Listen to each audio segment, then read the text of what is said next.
Multiple Info, votre source d'information politique, sociale. Bienvenue sur votre chaîne 2MB Info. L'actualité qui vous concerne, les débats qui vous intéressent, la culture qui vous inspire. Si ce n'est pas encore fait, likez et abonnez-vous pour ne rien rater. Sénégalaises, Sénégalais, mes chers compatriotes, nous voici au terme d'une année exigeante. Une année d'efforts qui appelle un regard lucide sur le chemin parcouru et une parole claire sur celui qui s'ouvre devant nous. Ce moment est d'abord celui de la reconnaissance. Reconnaissance envers nos forces de défense et de sécurité qui accomplissent leur mission avec professionnalisme, discipline et un sens élevé du devoir. Reconnaissance envers nos autorités religieuses et coutumières, gardiennes de l'équilibre social, de l'apaisement des consciences et des valeurs qui fondent notre vivre ensemble. Reconnaissance aussi envers les Sénégalaises et les Sénégalais d'ici comme de la diaspora. De votre bravoure, de vos mains, de votre intelligence et de votre patience, naît chaque jour cette force tranquille qui fait tenir la nation et éclaire son avenir. Mes chers compatriotes, le serment que j'ai prêté devant la nation et devant Dieu engage ma conscience et ma responsabilité au plus haut niveau. Il exprime mon devoir de respecter la Constitution, de protéger la République et de servir avec la même exigence chaque Sénégalaise et chaque Sénégalais. Cette fidélité au serment s'accorde avec une fidélité tout aussi essentielle, celle qui lie notre action au projet de transformation que nous avons porté devant le peuple. Ce projet fondé sur la justice, la souveraineté, la transparence, l'équité et la dignité humaine reste la boussole de nos choix. J'y demeure attaché avec la même constance dans l'esprit du Jubal Jubanti. L'année qui s'achève aura été pour notre pays un moment de vérité. Elle a mis au jour des déséquilibres profonds, révélé l'ampleur des défis accumulés et rappelé l'exigence de redresser l'État avec sérieux, méthode et transparence. Un travail approfondi a été mené à l'interne et avec nos partenaires afin d'établir un diagnostic partagé et de dessiner des solutions durables. Dans le même mouvement, des avancées concrètes ont été réalisées. La continuité de l'État a été assurée, les services publics renforcés et les secteurs les plus vulnérables accompagnés. La baisse progressive des prix des produits essentiels s'est traduite par un allègement réel du coût de la vie. Les mesures de réduction des prix de plusieurs produits essentiels ont représenté 342,5 milliards de francs CFA d'économie pour les ménages en 2025. Cet effort se poursuivra en 2026. Je tiens à cet égard à saluer l'engagement du Premier ministre Ousmane Sonko et de l'ensemble du gouvernement. L'amélioration progressive de l'environnement des affaires, l'intensification de notre diplomatie économique et la tenue du Forum Invest in Sénégal ont renforcé la crédibilité du pays et consolider son positionnement comme une destination d'investissement fiable et attractive. Mes chers compatriotes, la décision politique de porter le registre national unique à 1 million de ménages a rendu l'action sociale plus juste et plus efficace en orientant les appuis vers celles et ceux qui en ont réellement besoin. Cette exigence d'équité s'est prolongée par un soutien accru à l'autonomisation économique des femmes et des jeunes, avec l'émergence de 1060 coopératives productives solidaires. Dans le domaine de la santé, le gouvernement a constamment cherché à améliorer le quotidien des familles. Des structures de proximité ont été ouvertes ou réhabilitées, les plateaux techniques renforcés, le SAMU rapproché des terroirs et des maternités mises à niveau. Cet effort s'est traduit en 2025 par l'ouverture de 34 postes de santé et le déploiement de 76 ambulances médicalisées. Ce nombre s'est rapporté à 112 ambulances médicalisées en 2026. L'année 2025 a également marqué des progrès décisifs dans les champs productifs, notamment grâce à la mise à disposition d'équipements appropriés et d'entrants suffisants aux acteurs agricoles. Dans les campagnes, la production céréalière a dépassé 2 500 000 tonnes, tandis que la filière arachidière a retrouvé une dynamique porteuse. L'industrie a connu un tournant avec la relance de la Sonacos, après 2 années d'arrêt, recréant plus de 2300 emplois directs. Cet effort se poursuivra en 2026 grâce à une dotation de 25 milliards destinée au renouvellement de l'outil de production. À l'échelle nationale, plus de 8000 petites et moyennes entreprises ont été accompagnées, permettant de consolider ou de créer près de 130 000 emplois directs et indirects. Mes chers compatriotes, préparer l'avenir signifie aussi investir dans la jeunesse et dans le savoir. 2401 salles de classe ont été livrées, accompagnées de 1389 blocs administratifs, 1112 blocs d'hygiène et 92 km de clôture sécurisée. 2000 enseignants ont été recrutés dans les zones prioritaires et plus de 500 enseignants-chercheurs vont rejoindre les universités, les instituts supérieurs d'enseignement professionnel et les écoles supérieures. 8 nouveaux ISEP vont renforcer l'accès à une formation professionnelle supérieure de qualité, tandis que les réformes des curricula, l'intégration des DARA dans l'éducation nationale, la réorientation vers les sciences, les technologies et les formations professionnelles et numériques vont accompagner cette transformation. Enfin, les infrastructures ont continué de transformer la vie quotidienne. Près de 280 km de routes ont été livrés. Plus de 100 km de pistes rurales ont reconnecté 86 localités. Et l'accès à l'eau potable comme à l'électricité s'est élargi, avec 831 799 concitoyens qui ont eu pour la première fois accès à l'électricité. Ces résultats, parmi d'autres, rapprochent les familles, soutiennent l'activité économique et redonnent souffle à des zones longtemps enclavées. Mes chers compatriotes, l'année 2025 a été celle de la rigueur et de la résilience, ainsi que celle de la consolidation de la transparence et de la vérité dans notre démarche. Grâce à une réduction drastique du train de vie de l'État, à une gestion plus exigeante, à la renégociation des contrats et à la rationalisation de plusieurs niches, l'État a dégagé plusieurs ressources qui seront intégralement consacrées aux investissements prioritaires de 2026. L'année qui s'ouvre sera ainsi celle de la relance effective de l'investissement public.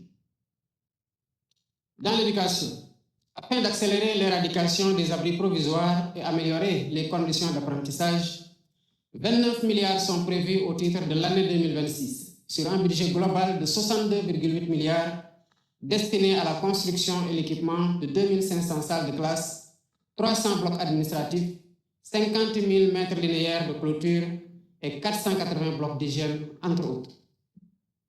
L'enseignement supérieur et la formation professionnelle et technique ne seront pas en reste, avec un budget prévisionnel de 31 milliards pour la construction, la réhabilitation et l'équipement des bâtiments dans les universités notamment. La santé bénéficiera d'un effort majeur, avec 91 milliards de francs CFA destinés à la construction de 35 centres de santé de proximité de grand standing, à l'achèvement de l'hôpital oncologique de Diamniadio et au renforcement des plateaux médicaux sur l'ensemble du territoire national. L'accès à l'eau constituera une priorité stratégique. Le grand transfert d'eau sera lancé avec un premier investissement public de 50 milliards. Il permettra de mobiliser un volume de 1 800 000 m3 par jour, afin de prendre en charge sur le long terme les besoins en eau potable des centres urbains de Dakar, Mbour, Thiès et de Touba, sans compter l'irrigation de près de 15 000 hectares en appui aux objectifs de souveraineté alimentaire et de renforcement du secteur de l'élevage. L'hydraulique rurale sera aussi renforcée avec la relance de la phase 2 du projet d'approvisionnement en eau potable d'un montant de 55 milliards pour la réalisation, entre autres, de 101 forages et de 96 châteaux d'eau. Les infrastructures connaîtront une accélération significative. Plus de 100 milliards seront engagés pour les routes, les aménagements urbains et les équipements structurants, y compris ceux liés aux Jeux olympiques de la jeunesse Dakar 2026. Les programmes PUDC, Puma et Promoville disposeront de 51 milliards pour renforcer les services de base et désenclaver les territoires. La construction du deuxième pont de Ziguinchor, avec une dotation initiale de 25 milliards de francs CFA, améliorera durablement la mobilité dans cette région. Dans le même temps, le plan Diomaye pour la Casamance, dont l'impact est déjà significatif, s'étendra progressivement aux autres départements des régions du Sud. Le monde rural bénéficiera d'investissements ciblés, avec 18 milliards dédiés aux coopératives agricoles communautaires et aux premières fermes intégrées, ainsi que plus de 91 milliards pour les agropoles du Sud et du Centre, afin de renforcer la production, la transformation locale et l'emploi. Dans le domaine de l'énergie, l'année 2026 marquera une accélération décisive avec le raccordement prévu de 3637 localités supplémentaires, représentant 113 654 ménages et environ 1 235 755 personnes. Parallèlement, le Sénégal franchira une étape majeure vers la connectivité universelle, avec le déploiement d'antennes satellitaires permettant à près d'1 million de personnes d'accéder gratuitement à l'Internet en 2026, ouvrant ainsi de nouvelles perspectives pour l'éducation, la santé, l'entrepreneuriat et l'inclusion numérique. Enfin, l'accès au logement sera soutenu par 20 milliards de francs CFA destinés à impulser le programme des 30 000 logements et le programme de rénovation urbaine. Ces choix traduisent une conviction claire. Le Sénégal dispose des ressources, de l'intelligence collective et de la capacité de travail nécessaires pour se relever, se transformer et bâtir son avenir par ses propres efforts, avec sa jeunesse comme moteur et son peuple comme force. Mes chers compatriotes, le Sénégal a choisi de demeurer fidèle à ce qui fonde sa force, une démocratie vivante, un état de droit exigeant et une tradition de dialogue profondément enracinée. C'est dans cet esprit de continuité et de responsabilité que les réformes engagées ont été poursuivies afin de renforcer la solidité et la crédibilité de nos institutions. L'Office national de lutte contre la corruption a été installé à l'issue d'un appel à candidature ouvert et transparent, selon un principe désormais étendu à plusieurs autres entités de la République pour consacrer la compétence, l'intégrité et le mérite comme critères de gouvernance publique. Dans la même dynamique de réforme, les comités ad hoc issus des assises de la justice et du système politique ont achevé leurs travaux. Ils ont permis de poser les bases d'une traduction juridique des recommandations consensuelles formulées dans un esprit de refondation. Fidèle à l'engagement de consolider durablement l'état de droit, les projets de textes relatifs à la révision de la Constitution, à la Cour constitutionnelle, au Conseil supérieur de la magistrature, à la Commission électorale nationale indépendante, ainsi que le projet de code électoral, seront présentés en Conseil des ministres et transmis à l'Assemblée nationale au courant du premier trimestre 2026. Les autres réformes s'inscriront dans un agenda d'adoption cohérent, aligné sur la durée du mandat et le rythme de la nation. Mes chers compatriotes, sur la scène africaine et internationale, le Sénégal a poursuivi son œuvre de paix, de solidarité et de coopération. Il a renforcé ses alliances sur le continent, consolidé sa contribution à la prévention des risques sécuritaires et porté une voix claire en faveur d'un multilatéralisme inclusif et plus efficace au service de l'humanité. La décision du 68e sommet des chefs d'État et de gouvernement de la CEDEAO de confier pour la première fois au Sénégal la présidence de la commission de l'organisation en constitue une reconnaissance forte et sans équivoque. Mes chers compatriotes, au cœur de notre nation, la jeunesse constitue une force qui ne s'érode jamais, malgré les épreuves. C'est d'abord pour elle que j'ai décrété l'année 2026, année de l'emploi et de l'économie sociale et solidaire. Notre pays accueillera les Jeux olympiques de la jeunesse Dakar 2026, premier événement olympique sur le sol africain. Ce rendez-vous dépasse le cadre du sport. Il est un symbole de confiance, de capacité et d'ouverture. Il nous appartient d'y montrer avec exigence ce que le Sénégal sait offrir au monde, à savoir une jeunesse disciplinée, un peuple hospitalier et une nation capable de tenir ses engagements. Mes chers compatriotes, la haute charge que vous m'avez confiée me prescrit une hauteur d'esprit que j'entends garder en toutes circonstances. Je continuerai donc à remplir cette mission avec humilité, écoute et lucidité. Rien ne m'en détournera. Rien ne primera sur l'intérêt général. Rien ne sera jamais placé au-dessus de la paix, de l'unité et de l'intégrité du Sénégal. La République ne nous demande pas d'être parfaits. Elle exige de nous la sincérité des intentions, la loyauté des engagements et la constance dans l'effort commun. Je sais combien les attentes sont fortes, mais vous avez refusé la résignation et choisi l'espérance et l'action pour la transformation de notre Sénégal. Mais avant de conclure, mes chers compatriotes, je veux dire avec force qu'aucune violence n'est tolérable dans la République, en particulier celle faite aux femmes, les féminicides et toutes les atteintes commises contre les plus vulnérables.